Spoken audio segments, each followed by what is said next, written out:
Are you tired thinking about putting out that same wreath that everybody else has? You want to do something different? Well, in today's video, we're going to show you how to make a wreath with a twist.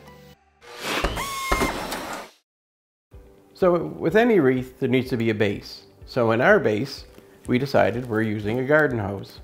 So we've taken an old garden hose and we basically coiled it up, and to get it to hold its shape, just basically took some shipping tape and put it in 4 different spots around it just to hold it. Now that I have my shape and the size of my wreath, I'm just going to use some garden wire. Then I'm going to use just a wrap around so that I can get rid of that tape. You may want to leave the tape yourself, but for me, I'm going to remove it so I don't have that shiny look and just have the frame being the hose. So our next step is to attach the greenery. So in setting this up, I want to have the ends of my hose being visible, and my greenery is going to be attached at the bottom. So laying it out like that, I'm just going to lay it down.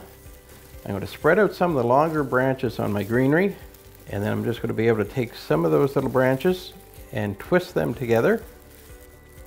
Now, if the hose that you're using is maybe thicker in diameter than what your greenery will fit, you can always use some of that same gardener's wire to attach it. And then you'll just want to give it a little bit of shape. Tuck a branch in here and there if you want to help hold it. And there, that looks pretty good. So our next step is going to be putting on some lights. And very easy to do. And this one, we're just going to basically start wrapping them around the wreath just like we did with the gardener's twine. The only thing I want to do is make sure that I have my power source, which is a little battery pack, down near the bottom so it'll be hidden by the greenery. So I'll just set it in there and I'll start working my lights around.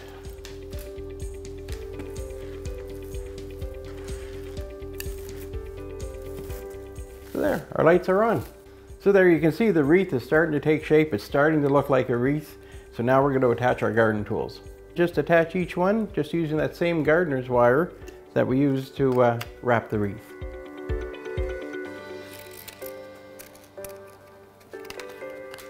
So now that our garden tools are on, we're on to our last step, which is basically just going to be adding a few little decorations. So there you go. You can see just how easy it was to create this unique wreath. All it took was some of the things that were just basically laying around for the gardener, put them all together, and you've got a really great wreath. But if gardening's not your thing, there are other options, depending on what you like to do. So thanks very much for watching. If you enjoyed this video, don't forget to subscribe. And while you're at it, swing over to Fix.com and check out our blog.